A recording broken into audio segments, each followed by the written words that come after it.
What's going on, everyone? I'm here today at the Lowell Cemetery in Lowell, Massachusetts.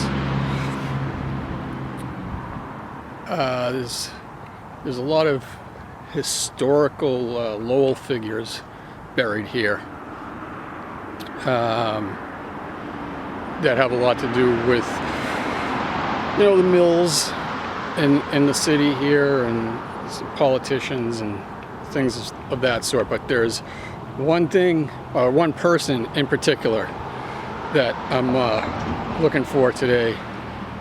If you already obviously saw the title of the video, so you're gonna know who it is, but I'm gonna save him for last, and we're gonna take a look at some of these headstones here. Some of them are pretty amazing. Yeah, just some incredible headstones in this place. This place is absolutely massive.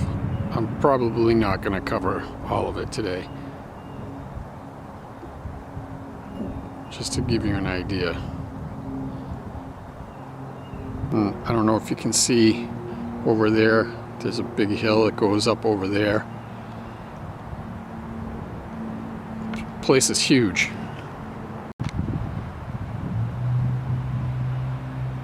Just look at the design and architecture on a lot of these.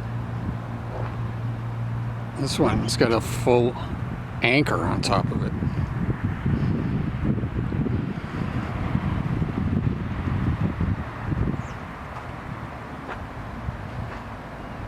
Runnels. This one's like a full-on building. Sergeant, 1924.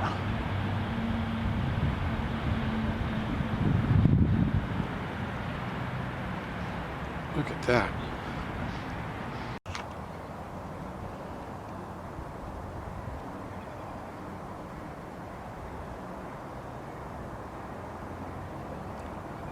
Courier, man.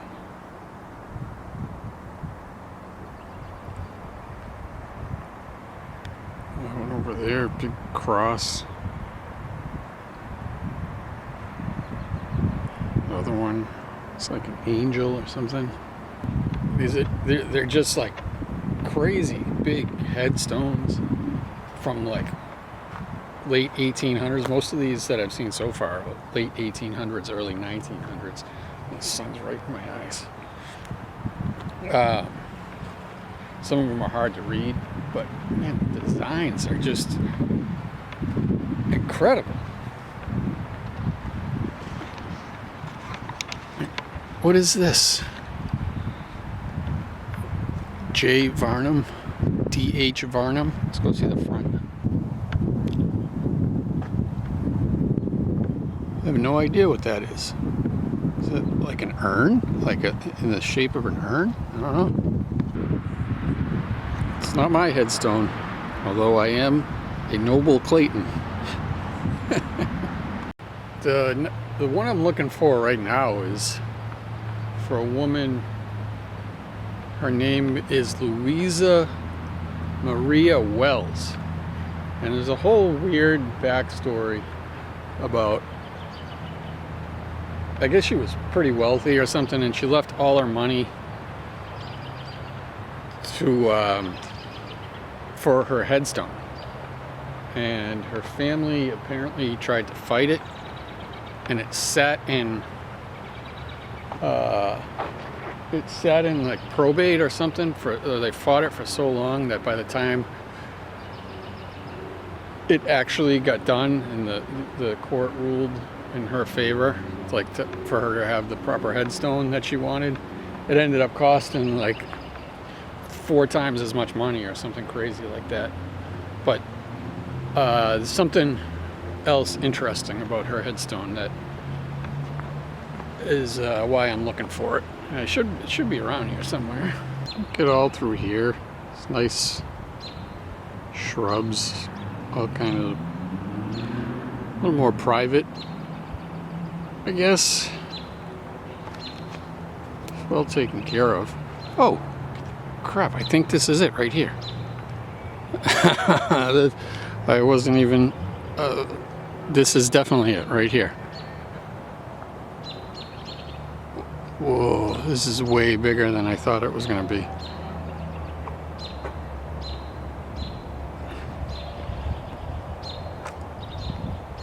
So it says, out of the fiber of her daily tasks, she wove the fabric of a useful life. Louisa Maria Wells died February 20th, 1886. Now, what I found interesting about this, as I was reading about the cemetery, is this headstone was designed by a guy named Daniel Chester French. And he is the same guy that, if you watched a video I put out last week, where I traveled to Lexington, Massachusetts, and there was a Minuteman statue that I used as the thumbnail. He designed that statue, and he also designed the Lincoln Monument in Washington, D.C. So I thought that was pretty neat correlation. So I just wanted to come check this one out too while I was here. Okay, so obviously it's the next day. After the last clip that you just saw yesterday, a gentleman approached me and said they were locking the gates. So apparently this is a private cemetery, and they lock the gates every night and unlock them every morning. And they're on winter hours right now, so they lock them up at 4 o'clock. It was like 4:15 when the guy caught up with me, so I had to leave. My fault for not doing proper research, which is a common theme in my life. So thankfully I don't live too far from here, and just came back this morning. I'm going to call it a little bit of an audible here. This place is so huge, and there's so many incredible monuments and headstones that it really deserves its own separate video just to cover the other things. So I'm just going to show you right, and it's right here behind me.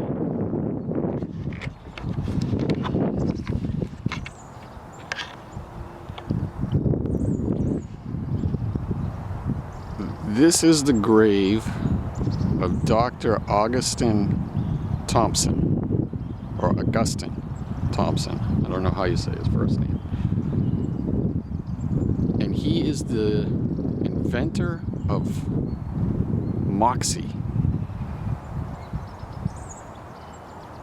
If you're from New England, you know very well what Moxie is.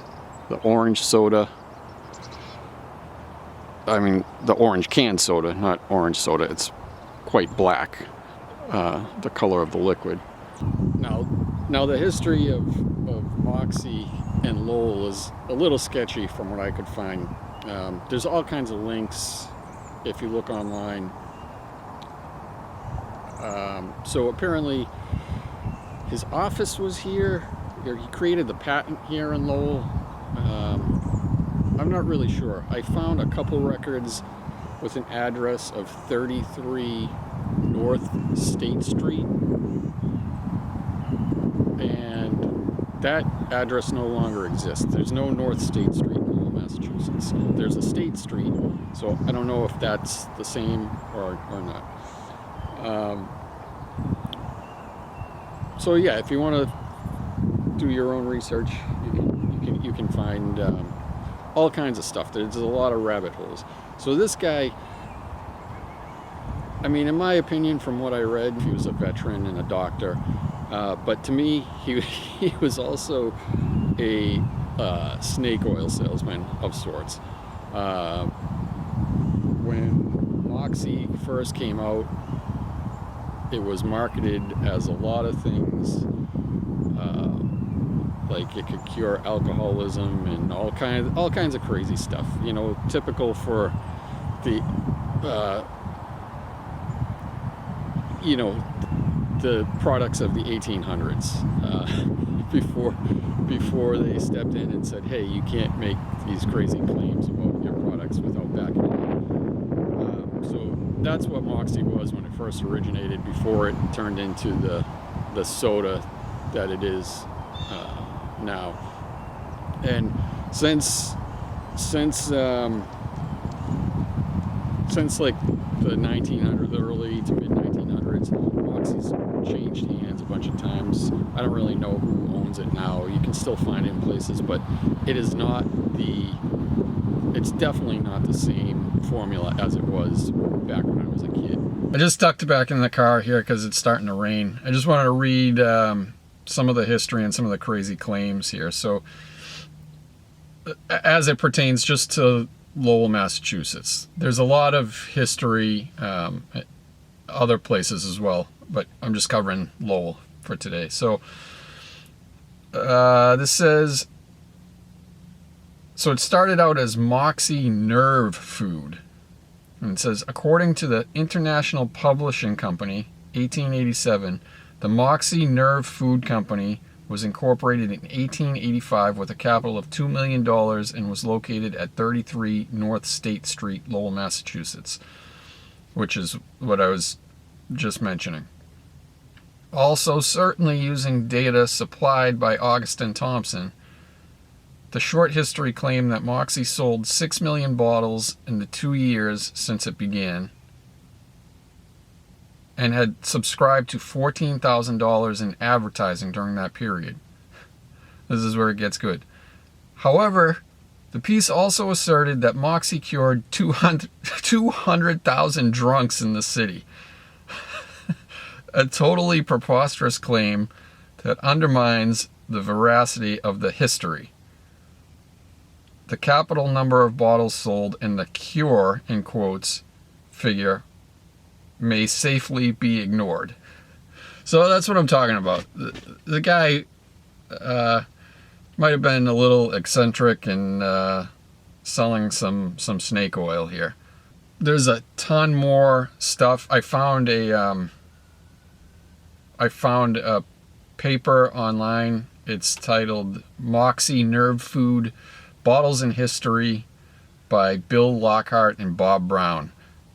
This is the most in-depth history I found, if you're interested in like really diving deep into the history of Moxie. Looks like his whole family is here, or relatives. And this is the monument that marks the plot. You can see there Thompson. And this one here is his specifically. It's kind of hard to see with all the elements grown on it, but Dr. Augustin Thompson, Union, Maine. That's where he was born, November 25th, 1835. And died in Boston, Massachusetts, June 6th, 1903, maybe? Something interesting I found looking around here is this one here. I'm not sure how Virginia Stewart McElwee is related, but look at the look how long she lived. Born Lowell, Massachusetts, September 11th, 1899. Died in Union, Maine, May 30th, 2000. That is a long life. 101 years old. Or just shy of her 101st birthday. So that's it. I'm going to end it here. Sorry, I had to cut it short, but yeah, it's starting to rain again. And like I said, I'm going to come back here and do a proper video for the rest of this cemetery, because there's some amazing monuments, like I pointed out earlier on from yesterday. But I just wanted to show this. I thought it was interesting. The originator of Moxie buried right here, Lowell, Massachusetts. Thank you for watching. I will see you on the next one.